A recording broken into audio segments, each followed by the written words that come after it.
Welcome to the TechReview podcast, the best place to stay up to date with what is important to know right now. We are right now here in London at Twickenham. We are right now here in London at Twickenham Stadium at the QuantumTech conference. This is not our usual venue, and I'm struggling a little bit with my gimbal. And while I am talking into the camera, Alex has to carry all of our equipment with the suitcase. So I just keep talking.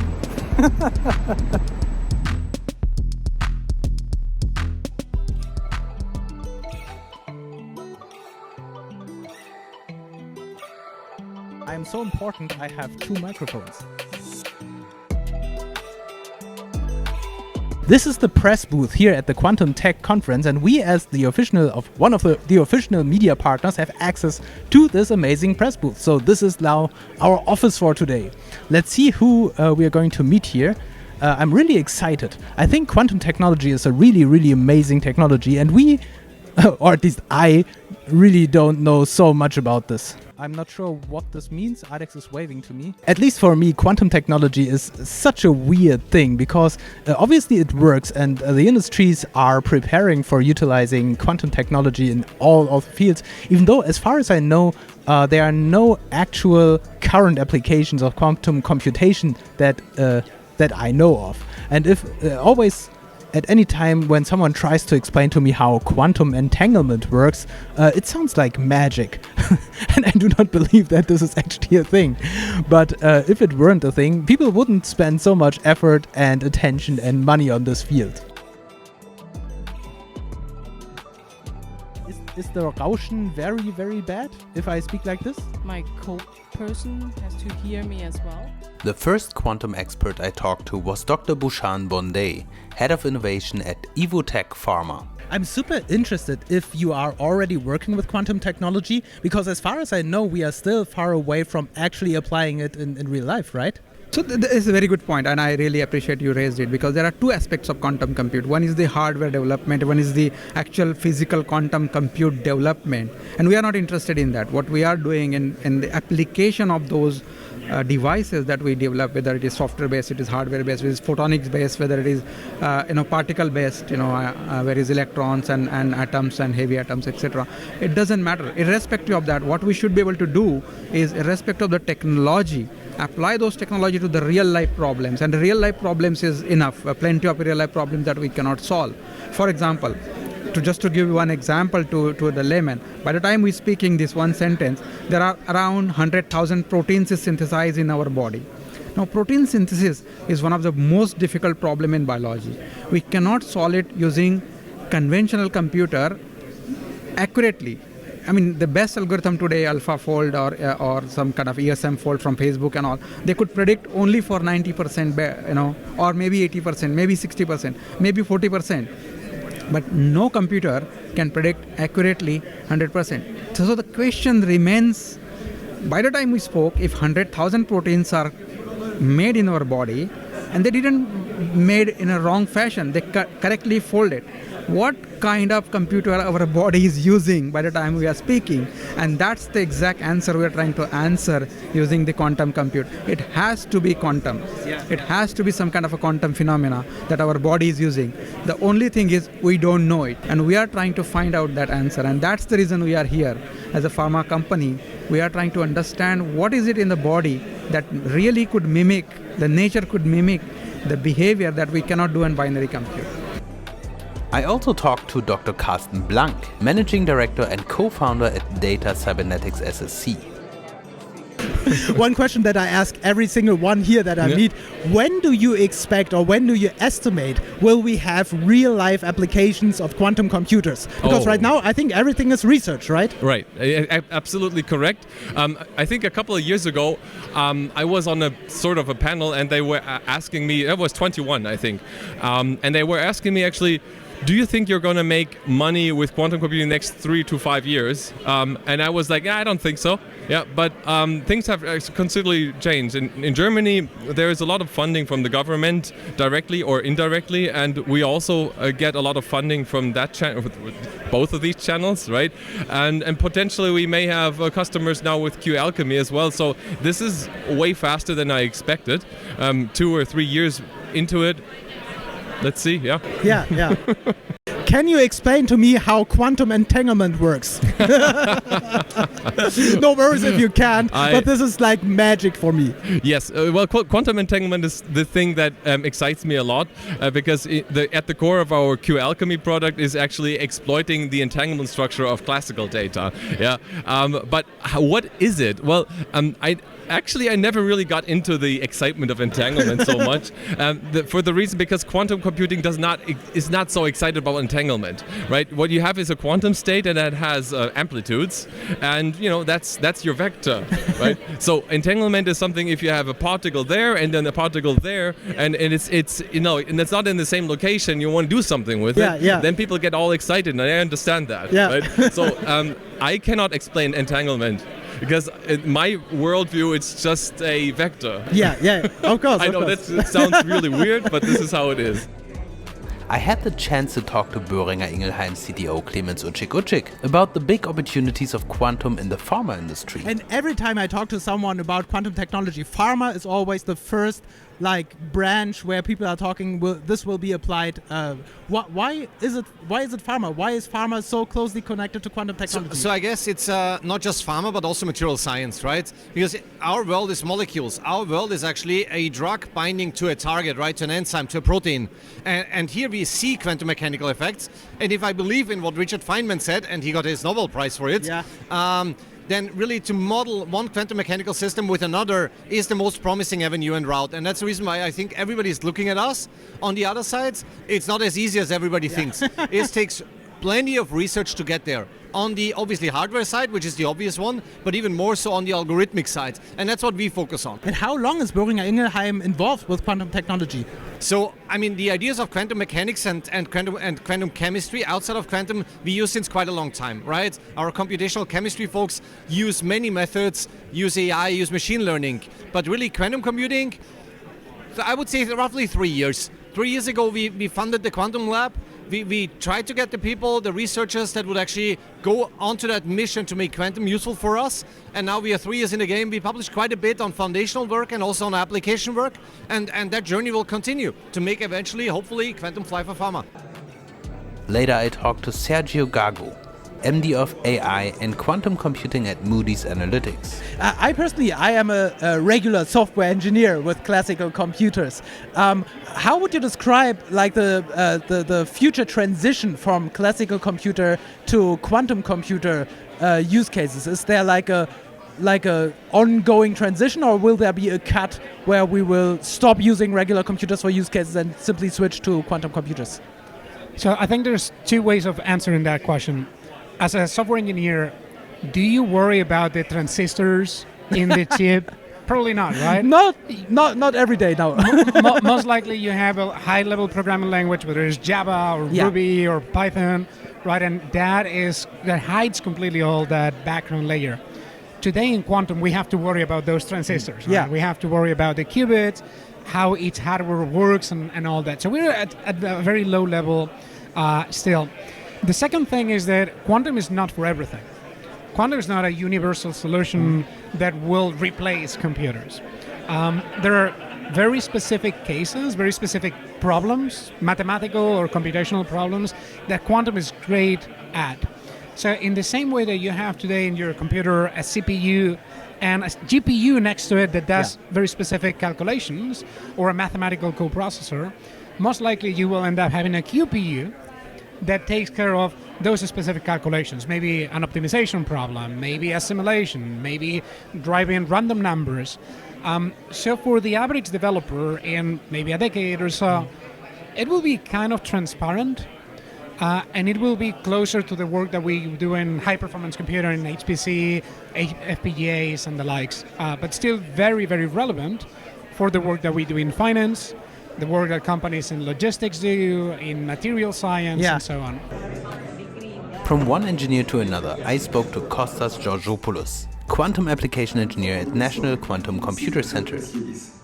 What do you expect quantum technologies to have an impact on the work market? Well, As far as I can tell, we're already seeing impact. So there is a skill shortage, or we like to say there is a skill shortage in the UK as well as abroad, on people that have the skills to do R&D, so research and development in quantum computing. So we're already seeing impact of that. So there is already some sense of wanting to develop the workforce, develop the skills, and the NQCC, that's where I work, has programs for developing skills because quantum computing is so fundamentally different to classical computing. Yeah. Like you need to think in a different way, you need to develop workflows in a different way, develop solutions in a different way. So you need people to think in a different way. So that is an interesting aspect. With a strong French presence at the conference, I had the chance to ask why that is when I talked to Thomas Fauvel, deep tech industry expert at Choose Paris region. And would you say Paris region is the Silicon Valley of quantum technologies? Oh, good question. I don't like to compare with Silicon Valley. It's a model, but it's an inspiration too. What we have is Paris-Saclay Plateau. Yeah. The Paris-Saclay area concentrate 15% of the whole French research capacity in nearly every field. Yeah. And that's for quantum technology, it's nearly 40% of the whole French capacity. You have the best of photonic research with the atomic research was based there since the 50s or 60s. So it's really something that's natural there. You have the Nobel Prizes, 2 Nobel Prizes in quantum physics coming out of Paris-Saclay. And that's where Candela, once again, Pascal are based. That's because they find their talent mainly. They come from the universities, like University Paris-Saclay. They are spin-offs, but they also get the best of the talent there. Talking about successful French quantum companies, Pascal is one of them, and I spoke with Christophe Legrand, who is Senior Vice President of Global Business Development. This is actually one of the terms that I heard a lot of on this conference, like quantum machine learning. Is this a new field of research, or was I just not aware of that this is the thing? It's not really a new thing because we use exactly the same method as AI as an example. But we train and we use some piece of code, and we embedded this piece of code into a classical approach of machine learning. Yeah. That's why we are saying that this is a quantum machine learning, but mainly used on a hybrid approach. And how old is your company? Is this like a new thing? Are you a startup or are you long established? We can say that. Pascal was born in 2019. Mm-hmm. Today we are almost 200 people at Pascal with at least 30 customers already. So yeah. I don't know if we can say that we are a startup or a scale-up, but we raised 100 million 1 year ago now on Series B, so yeah. I found my way back to pharma when I talked to Dr. Gopal Karemore, director at Novo Nordisk. Do I assume correctly that at a certain point of time in the future, quantum computers will be the status quo and companies who are not using quantum computers will fall behind and will not be competitive again anymore? Definitely, because to get a quantum advantage, you need to be quantum ready. Yeah. Right? And to be quantum ready, you need to be quantum aware. Yeah. So the awareness phase has already started. So if you're not in this quantum journey, you will fall behind with the quantum readiness. Yeah. So I think this is a time that every organization, regardless of which application domain you are in, you have to start exploring the use cases, like identify use cases in your organization, set up a quantum computing workforce, and really execute a fast POC in your organization. And just to tell you about, there are 3 different application domains in pharma that we are exploring now. That is optimization, simulation, and quantum machine learning. Yeah. So we have started some activities that I can share with you. That is, we have started a joint postdoc with University of Copenhagen, Quantum for Life Science Center, where we'll be exploring about the generative aspects of quantum machine learning. As you know, everybody is talking about large language model. We are still scratching the surface of narrow intelligence. We haven't really explored to the artificial general intelligence or artificial super intelligence, right? Yeah. And if you really see the AI community, especially the workhorse of the dark horses of the AI community, like Geoffrey Hinton, for example, or Yeshua Ben-Gvir or Yann LeCun, When they're talking about consciousness prior, right? They're talking about glooming together with the neural fields and all, physics-based animation or physics-based machine learning model, right? Yeah. So they're not satisfied actually with the existent state of the AI, right? Yeah. Because there are a lot of challenges like hallucination. We have biases, we have a lot of other discrepancies in the AI model. So I think what quantum can provide is the new avenue to look at the machine learning problems that are currently resistant to the classical computation framework. Regardless how much GPU or TPUs you have, it's just that the problems, for example, Ising-Hamiltonian problems or problems which are probabilistic graph on a data structure, they are not going to be solved by neural networks, right? Yeah. And just to tell you about some challenges that we have still today, even though we have large language model and everything, they still have the legacy of neural network, right? So any limitation that comes with the neural networks or a probabilistic graphical neural networks, they inherit all these limitations. For example, generalization, right? We don't know how expressive is the algorithm, how fast the algorithm can generalize to the unseen data, right? And the most important in a pharma context is about the sample complexity, meaning that can your algorithm absorb less sample size, unbalanced data set, and we have a lot of unbalanced data set, right? Like a lot of positive but less negative data sum. So can quantum machine learning resolve these issues? And there have been a lot of compelling evidences which people have published, which I can name research organizations like Los Alamos Laboratory, Oak Ridge Laboratory, and a lot of universities have developed a lot of or published papers in machine learning or quantum machine learning, which are actually really very promising to resolve this computational complexity, sample complexity, and the whole problem complexity. Right? Why is QuantumTech relevant for sensors? Let's ask Dr. Jay Lowell, Principal Senior Technical Fellow at Boeing.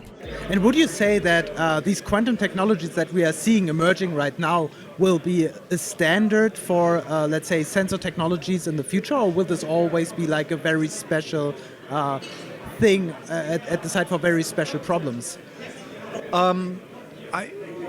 That's a good question. So those quantum sensors that are coming out right now, there really are kind of three classic quantum sensors.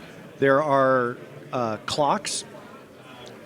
The best clocks in the world are quantum sensors. They have always been quantum sensors.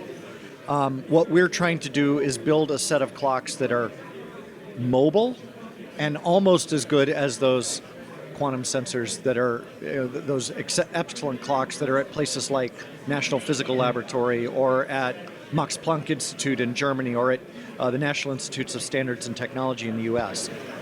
So clocks are one class of these sensors. Then there are what we're using is another class of sensors that sense forces. Those sensors are like sensors that you have in your phone that help your phone figure out which way it's pointing. There are quantum versions of those sensors. They're much more precise and more accurate than those sensors in the phone, but they're also much larger. So they're going to always have certain applications that they work extremely well for, those applications that require that extra degree of precision, like navigating underwater, where you have no features that you can navigate off of. You need to be able to understand the forces that are acting on your vehicle exceedingly well. Those places will always be drawn to technologies that have the highest degree of accuracy, and quantum sensors seem to be a great fit there. They will fit other places as well, but probably not universally. And so you'll see places where they're not used at all, and you'll see places where they're used exclusively. Yeah. And then the last class of quantum sensors are what are called field sensors. So they sense things like single photons, or they sense electric fields or magnetic fields. And those sensors, again, you're gonna see a range of applications and a range of utilization that really depends on how much that application draws on the strength of those quantum sensors, which again tends to be the highest degree of accuracy and precision that you can have. I was drawn to the booth of Keysight Technologies because they had the shiniest toys on display. Here I met Mauricio Fernandez, account manager and UK quantum lead at Keysight Technologies. As far as I understand, quantum technologies are not really applied to real-life problems yet, right? So how do you make your money? Is this all like research and investment, or is this actually something where you already apply stuff for your customers? Keysight is a large company, right? Yeah. And we have a broad range of solutions. The area where we play into is a lot of companies in the quantum world. They're doing the research, they're developing all these different devices that, they're maybe not sure where they're going to fit exactly in terms of real-time applications.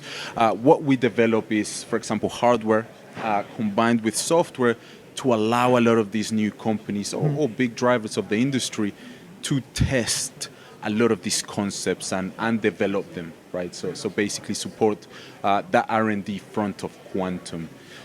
Yes, through products that exist today.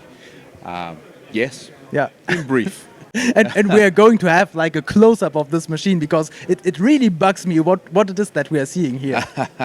Yeah. So this is our UXR oscilloscope. And I guess for those of you who don't know, in very, very simple terms, an oscilloscope captures signals in the time domain. But these, as time has moved forward, the oscilloscopes that we now have are much more complex. They test a lot of RF concepts and communications. And in the quantum world, one aspect of it at least is testing very fast pulses. And machines like real-time bandwidth oscilloscopes enable a lot of customers to test those very fast pulses that are quite common. As a space enthusiast, I also wanted to meet with Dr. Polyzois Kokkonis, who is Future Programs Officer at the European Space Agency. I missed him at the conference, but met him later for a quick chat online. I think the most important question for you is, what is the European Space Agency doing with quantum computation, or what do you expect is the most relevant use case to use at ESA? So the European Space Agency is an organization that works very closely with industry in order to promote the European space capabilities and enable Europe to have a good position in the space industry, so to be competitive and also offer the services to European citizens in this context, to ensure that Europe has a sovereign position in this area. And in this context, there are multiple activities where we see that quantum computing, quantum technologies in general, and also quantum computing in more precisely can have an impact. So we are proceeding with an initiative along all of ESA's directorates, because it is, I would say, something that touches various points, from planning the missions, which are becoming more complex, to providing capabilities for robotics and natural language processing enhancements, to manage missions where humans will play a lesser role because they are too far, because we need more interaction, to proceeding for predictive maintenance and so on. These are all areas where quantum computing can play a role. And on the other side, we have a very strong interest for quantum computing, which is coming more from the Earth observation aspect, where these are systems that are already deployed and operating, but quantum computing can allow much, or has the potential to allow better processing of the data that we get on one side, and on the other side, of course, and this is one of the especially strong aspects of quantum computing, to provide support for large-scale simulations. And large-scale simulations is the area where we're using the space data to provide, so to go from simple aspects to have weather predictions, climate predictions, but also to proceed into more large-scale simulations to simulate what various natural phenomena could bring. So that, for example, you can simulate what would happen in terms of a flooding, heavy rain, and so on, to be able to do this simulation at a much better scale than we currently do. So it is a multitude of areas, and I don't think that I am the person, or there would be one person who can go into detail in every one of these, but it is a very strong, very wide area of topics that might be of interest. QuantumTech was pretty amazing, and I hope to come back next year. A big thanks to Alpha Events for allowing us into their press booth and for organizing this great conference. If you learned something today, please consider subscribing, because here on the TechReview podcast we talk about the latest innovation and tech every single week. So, see you then, and as always, stay awesome.